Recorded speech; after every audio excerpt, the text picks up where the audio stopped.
I'm Today, and this is Walk in the Glory.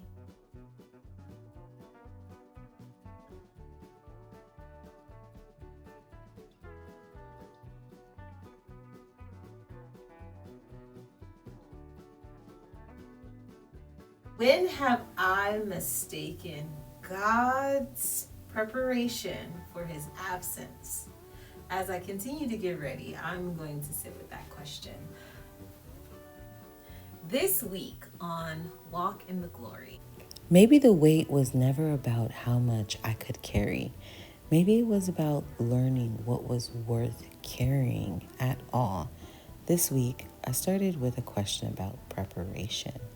And now I'm wondering. I used to think it was the weight of what they did. The birthdays they missed, the calls that never came, the holidays that passed in silence, the graduations that never celebrated. I thought that was the heavy part, but somewhere in between waiting and wondering, I stopped reaching. Not out of bitterness, out of peace. And that's when I realized something. Some relationships only survived because I was the one carrying them. I was the reminder, the check-in, the invitation, the one keeping the thread from breaking. And when I laid it down, the silence told the truth that words could never. Days passed, weeks passed, months passed, and life kept moving. My children kept laughing. Candles were still lit. Cake was still cut. Balloons still filled the room. We still celebrated. We still grew. Joy didn't wait for permission from the people who never came. And somewhere in that quiet, God was teaching me the difference between carrying people and carrying his presence. One left me exhausted, the other made me whole. Maybe that was the weight all along.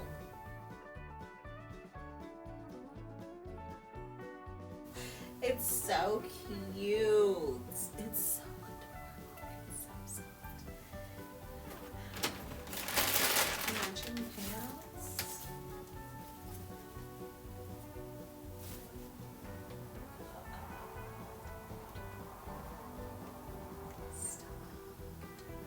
Stop. Something to drink beforehand.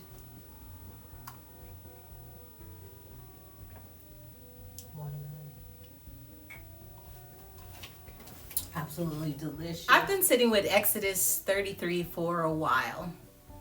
And the longer I sit with it, the more I realize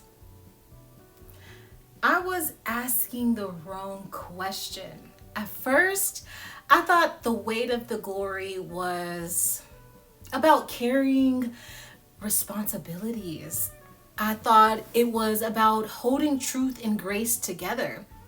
I thought it was about having enough character to manage whatever God entrusted me with.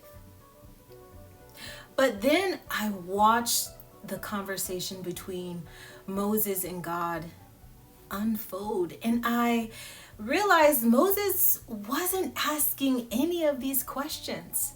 He wasn't asking for more influence. He wasn't asking for more provision. He wasn't even asking for the promised land.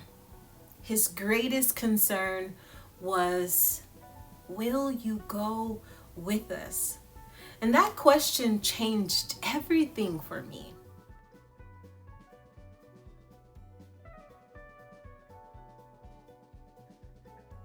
Because God had already promised the land. The destination was there, the blessing was there, but Moses understood something that I think we often forget A promise without God's presence isn't the goal. The greatest gift God could give wasn't the land, it was Himself. As I kept reading, I noticed Israel moaning and removing their ornaments after hearing God's words. The text presents this as an outward expression of humility and repentance. It made me stop and ask myself a question. What am I still holding on to that keeps my heart from turning fully towards God? Not because God delights in pushing us away, but because repentance is the place where our hearts are turned back towards the one who always called us by name. That's when I realized the question wasn't, can I carry God's gift? The question is, will I continue to seek God's presence when I have the things I once prayed for?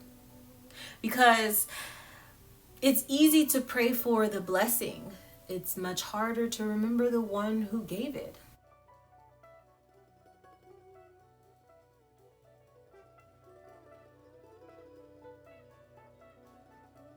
The weight of the glory isn't found in managing success. It isn't found in accumulated influence. It isn't even found in proving ourselves worthy.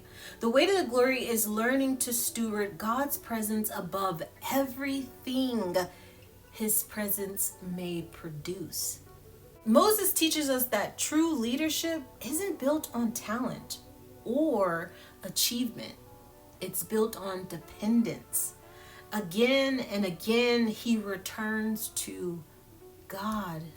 Again and again, he asks for God's presence. Again and again, he chooses relationships over results. And I think that's the invitation for us too. If I receive everything I've prayed for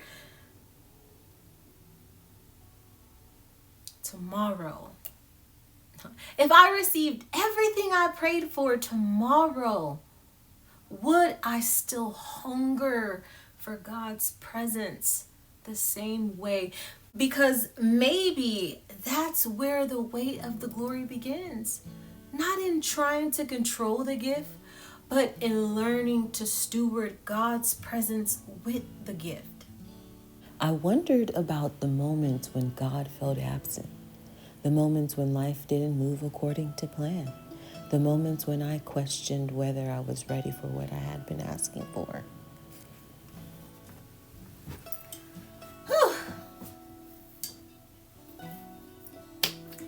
Something happened while I was preparing this message.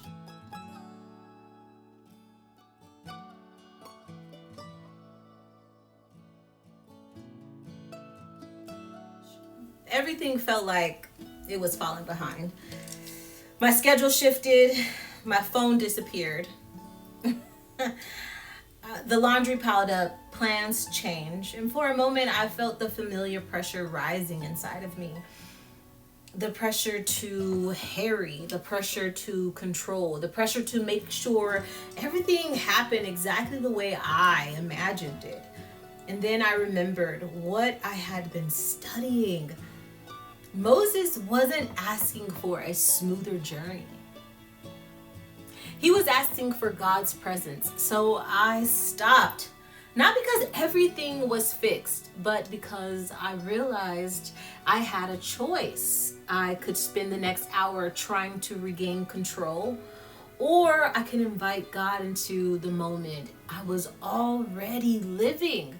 So my prayer changed. In that moment, I said, Lord, are you here with me? And I really understood what Moses felt like.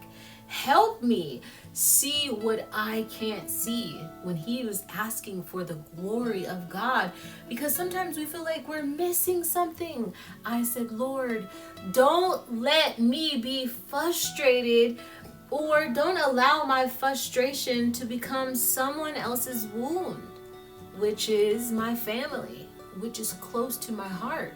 Because that's what preparation has been teaching me.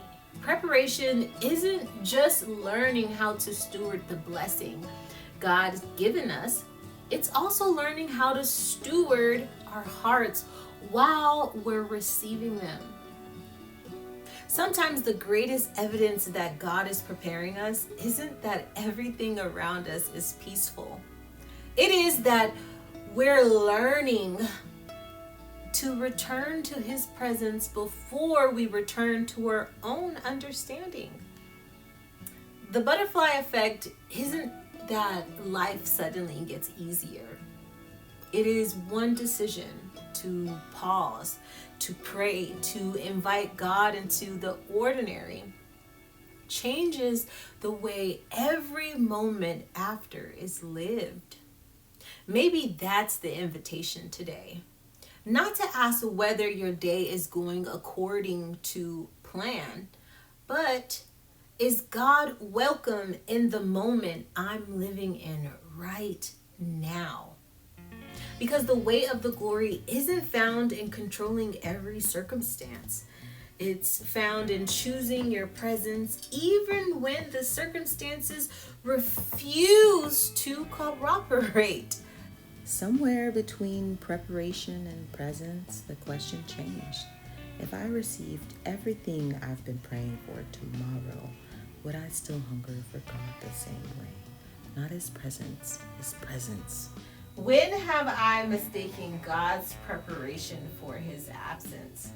For a long time, I believe obedience worked like a transaction. If I obeyed, then surely the promise would come next. So I obeyed. I was meticulous, and when I say I followed instructions as faithfully as I knew how, I showed up and I kept believing that every act of obedience was bringing me closer to what God had spoken. Instead, I watched things disappear. I've lost people. Relationships changed. The places where I once felt comfortable no longer felt familiar. Even my conversations became different. God was making me aware of things I couldn't ignore anymore. And something I found myself speaking was a lot of truth, and others weren't ready to hear that. Not because I was trying to confront anyone, but because something in me had changed. And in the middle of all of it, I kept asking myself the same question. Lord,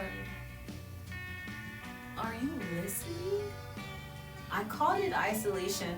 I thought it had been that. I thought I was left behind. I thought heaven had gone quiet. But looking back, I finally see something I couldn't see.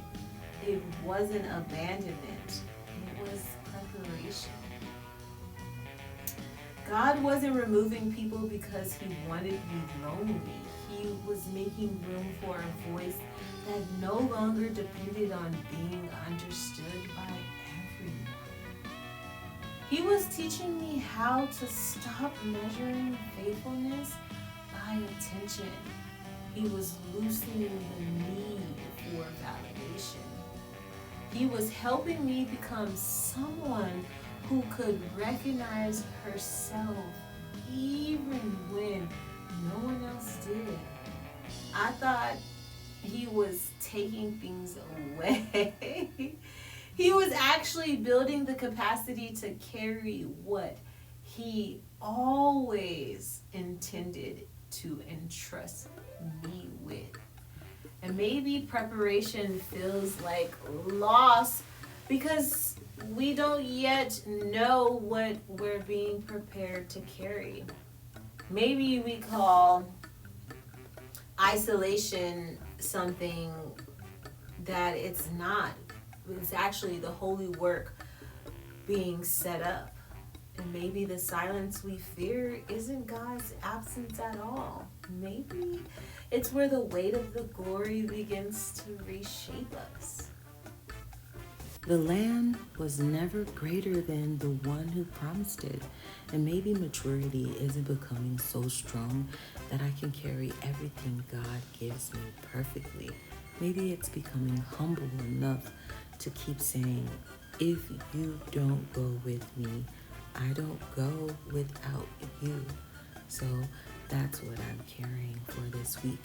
Not the pressure to be perfect, not the pressure to know what's coming, just the responsibility to remain present with God wherever this walk takes me.